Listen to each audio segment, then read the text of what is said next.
I was part of the Battlefield 6 multiplayer world reveal, and today I'm bringing you my top 3 favorite and top 3 concerns about the upcoming Battlefield 6 release.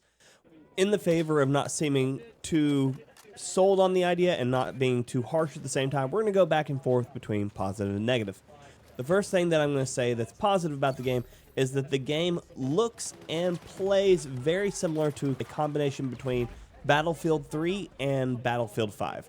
A lot of the gunplay as far as the characters dealing with recoil and the overall just like movement of the players, and a lot of that feels very similar to a Battlefield 5, especially if you've seen the combat role that's inside of the game. It feels very similar to Battlefield 5, but a lot of the gunplay mechanics feel a little bit more Battlefield 3 styling, as a lot of the guns start to spread a bit if you just hold the trigger for a really long time, meaning that you're going to want to sit it and not necessarily specifically just like tap fire, but a little bit more of a burst situation, meaning that guns aren't necessarily beaming you across the map all the time, but also when you get really good at mitigating recoil, you can be really accurate.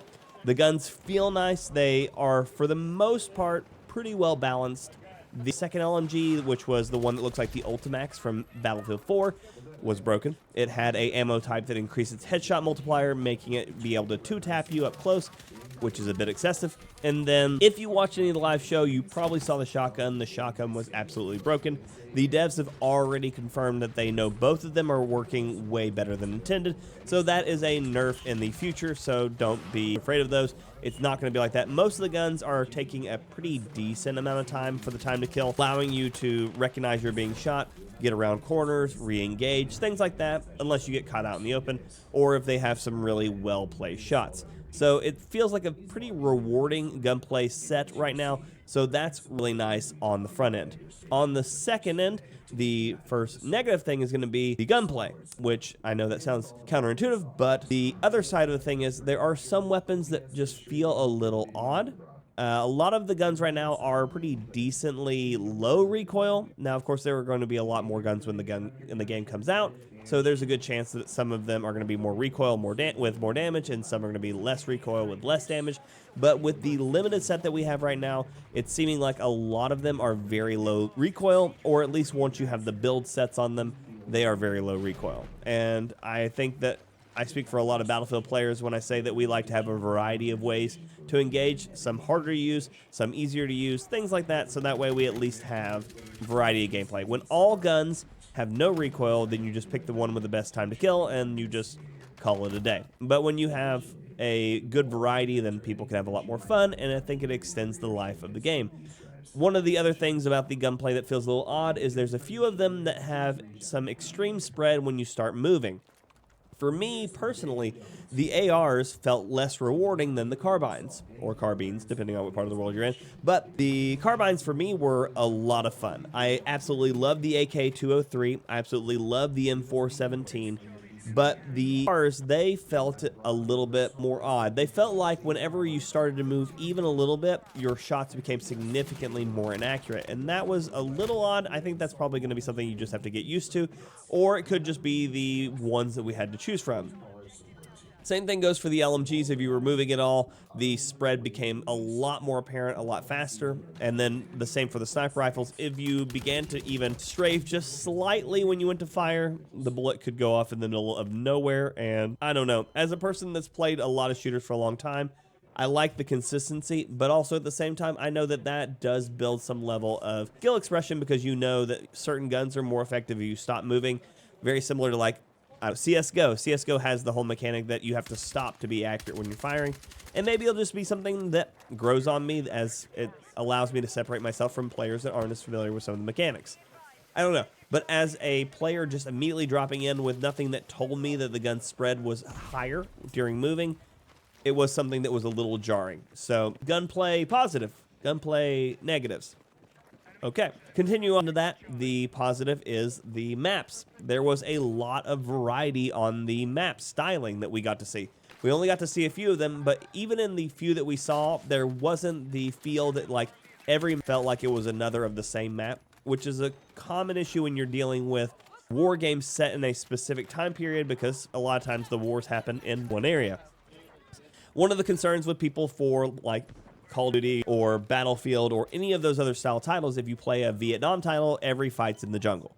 Or if you play a Desert Storm title, everyone is in the desert, you know? Had room to be varied, which was nice. We had the mountain map, we had the Brooklyn map, we had the Cairo map, and each one felt unique, which is really, really nice because it does allow players to build a little bit of a, you know, maps without feeling like they're just playing the same map on rotation. The other side of that was the maps. So one of the issues I found in the maps was especially in Breakthrough, was the combat zones were really shallow, both for attackers and defenders, which allowed players to basically hold the line a lot tighter and a lot less room for, you know, dynamic combat. A lot of times, especially in Cairo, it was more like door-to-door combat rather than any varied ways of doing it. Even if you could manage to get behind the enemy team like I did frequently, you ended up running into the problem that there was 35 doors that were attached to every spot, and so you couldn't even really like get behind and start actually doing flanking maneuvers, because if you took out any player, they were going to just run into the door set right beside you because the spawn was close, the doors were close, and people were frequently going to be right on top of you immediately after removing them. So like for Breakthrough, it was a little bit claustrophobic on a lot of those fights, so not a lot of room to flank and fight. It was a lot of just like head-to-head fight constantly. When you started dealing with squad deathmatch and some of those other modes that were a little bit tighter, players were on top of each other a lot, which is good. It feels very... if you ever played Battlefield's Close Quarters DLC, feels very much like that, which if you want to drop into a fight, get into a game, play a few games, you have to go somewhere, you have to go to work, you just don't have a lot of time. It's a great mode for that. I honestly feel like they did a very good job on those, but at the same time, it's probably not going to sell that to the pre-existing Battlefield world. So those are going to be for the people who are either transferring over from other shooters or someone who has been around long enough to remember the Close Quarter DLC and remember how much fun it can be for some quick action. I wish we could have seen more of the Breakthrough Conquest on the live screen, because we did play quite a bit of it the day before as we were getting all of our settings set up. And I think that Conquest, once we get like more players that are familiar with Battlefield into the game, they're going to play a lot nicer. We were playing with a lot of players that were not familiar with the Battlefield series nearly as much, and so there was a lot of zerging, a lot of rotating around, especially the Liberation Peak map. There was a lot of people just kind of rotating around that center map without getting into fights, so it was a little less exciting for viewers because there was no real direction. And so I think that's going to be, especially if Battlefield manages to nail the 100 million mark that they really want to for Battlefield 5, there's going to be something that you need to do to help bring those people in to understand what they're doing. Conquest being such a major core mode, and it has nothing that really sells people on why they need to actually defend an objective. A lot of it is spent with players running from objective to objective while losing objectives and not understanding why they're losing the game. So some sort of like intro to this that encourages, you know, hey, people need to defend while some attack, and understanding like that, just the general team play mechanic. I know you can't make players play together, but you can incentivize defending objectives a little bit more, or at least give players a reason they want to. If you come from Battlefield 3 or 4, you may remember that in Battlefield 4 there was the AC-130 for capturing some of the center objectives and holding things, or holding enough objectives to be able to get these benefits. I'm not saying they need to throw in an AC-130, but giving something as a return for defending an objective may be nice. Maybe they offer a UAV ping tower that can be activated every so often to try to give people a little bit more support for holding the center objective, or something like it gives you an additional vehicle spawn to help try to, defend the area, whether it's something that's like completely useful or something that's just a little funny, like give you a rail gun. I don't know. But it's one of those things that giving players a reason to actively defend the objective will go a long way to help new players get into Conquest and it not be just a absolute zerg and churn kind of situation. So that's a concern on that side that hopefully we don't have to worry about too much, and it will be solved. And then of course we're going to get into the final positive and pressure point of the game, which I think is going to be longevity. I'm absolutely sold on Portal. Portal looks like it's absolutely beautiful. It's a thing that they're showing that you can do all sorts of crazy things. Every game that allows their community to take control is going to do better, because a community that is in control is a community that is generally happy. It's one of those things that Halo Forge did amazingly. It's something that Fortnite Creative has done amazingly. It's something that allows players multiple ways to play a game that they love. And we had that pretty much via the server browsers that we used to have in all the old titles. Now, granted, it's not as extensive as Portal is right now, or is about to be, including the fact that Portal is going to include the new Battlefield BR, according to the post by Total FPS. So looking forward to the idea that there's going to be a potential battle royale, that there's going to be potential for players to make whatever game modes they want, and the potential that means there's some sort of server browser to be able to find these things, right? The other side is the official servers. We haven't heard anything about server browsers for them. And if you played 2042, of course, I'll admit I played very limited amount of it. It was not my favorite title. I did not spend the millions of hours that some of you may have, but you'll know that Battlefield 2042 had no server browser. And so you ended up in Hourglass after Hourglass after Hourglass, or whatever map that you just happened to get so fortunate to be sent into one round after another, which meant you had no control of what map you were playing. And a lot of times you ended up in these repetitious patterns of only being stuck with the same map over and over again, which leads to greater levels of player churn, which leads to greater levels of players leaving matches, because players don't want to be stuck on the same map over and over again unless it's of their own volition, which is why server browsers are so important for games that last so long like Battlefield titles do. So on the one side, I think Portal is going to offer so much for players. And on the other side, I'm scared that we may not have any server browser and we may get stuck in the 2042 one map loop infinitely.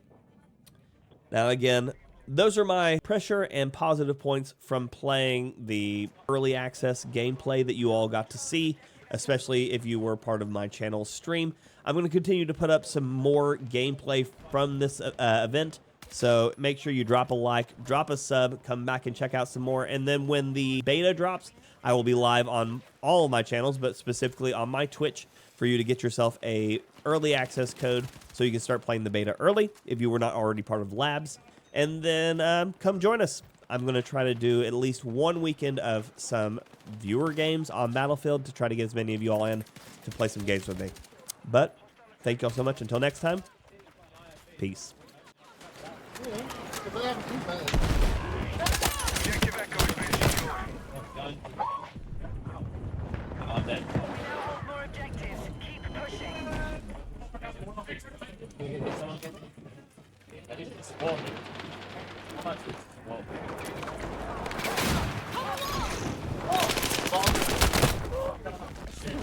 Jesus. Be advised, we've lost objective Delta.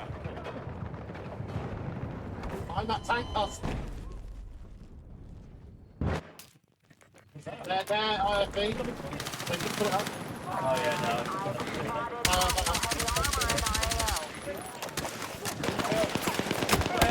Alright, friendlies have secured objective Delta. Hello, behind that little car. Down the car. Objective Echo is in enemy hands.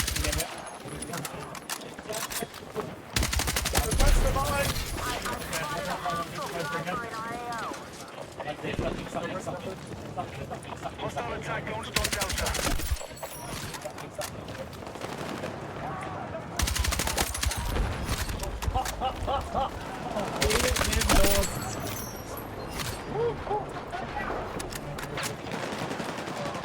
Our attack on Echo is underway.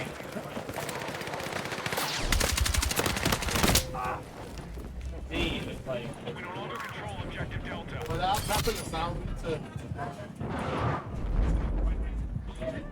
Be advised, Echo is being captured by hostiles. The enemy is still winning the fight. Get back and take control.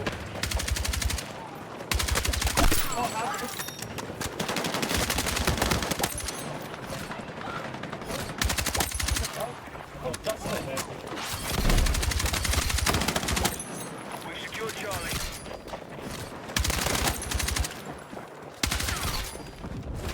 Get the back fellow, We're don't get. attacking objective Alpha.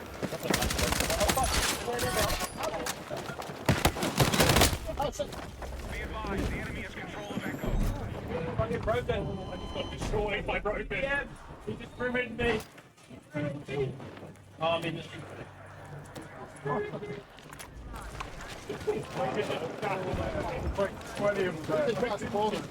Honestly, broken is going to talk about that. Huh? Hostiles now hold objective Alpha.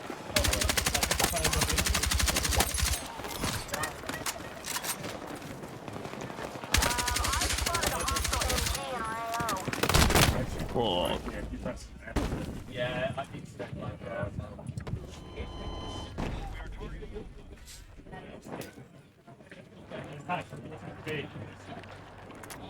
Oh, God. Oh, I dropped it.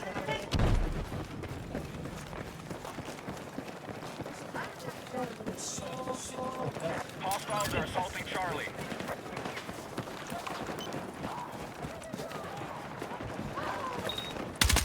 Right, we have secured more objectives. Let's hold it. Okay, we secured Delta. Need immediate support. Grid mark.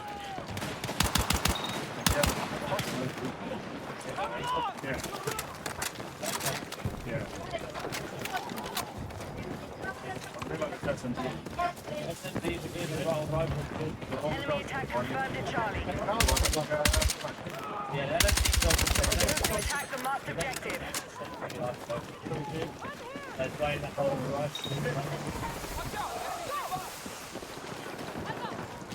Enemy attack confirmed at Charlie. Fire perfect. Jesus.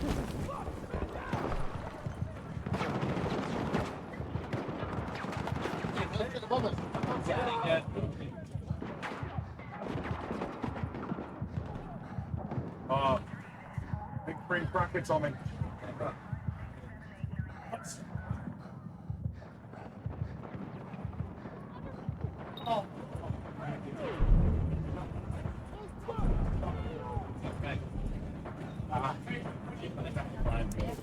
The enemy is taking Delta.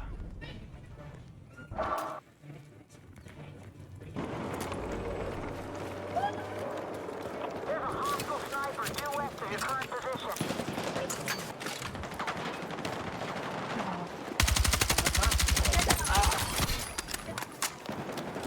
Be advised, the enemy now controls more objectives.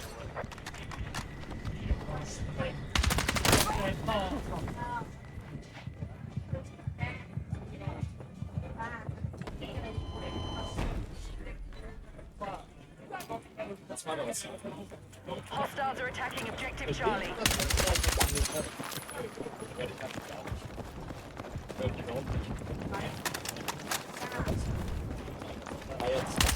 Retargeting objective Delta. Keep the momentum. Enemy lead is falling. The hit fire on S&T is outrageous.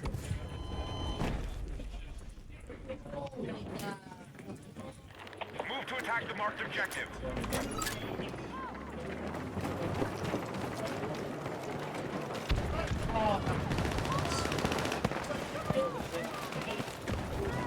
Our forces are attacking objective Charlie.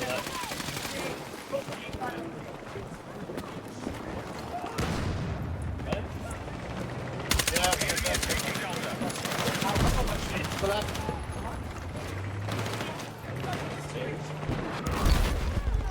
We are moving on Delta.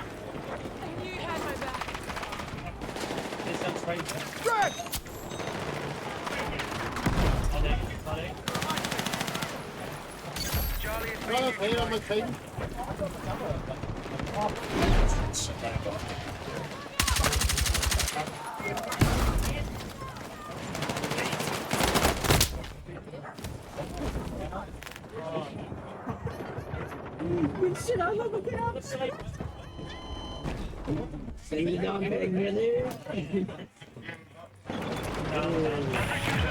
I need all elements on the attack.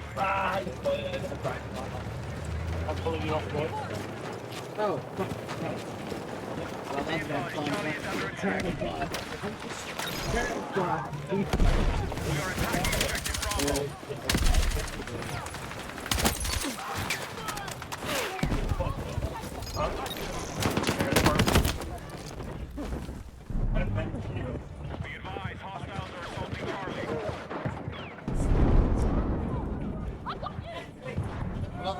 out. See what we got. Okay. Yeah, they found it. Get me up. Hi.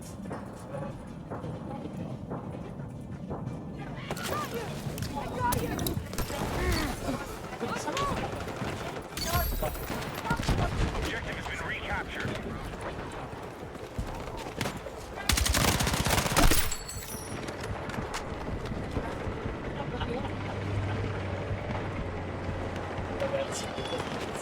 Our attack on Bravo is Behind you, underway. Tom. Up above. Thank you. Oh, oh. Right side, anyway. Fuck, didn't fit. Yeah, fine. It's about this game, baby.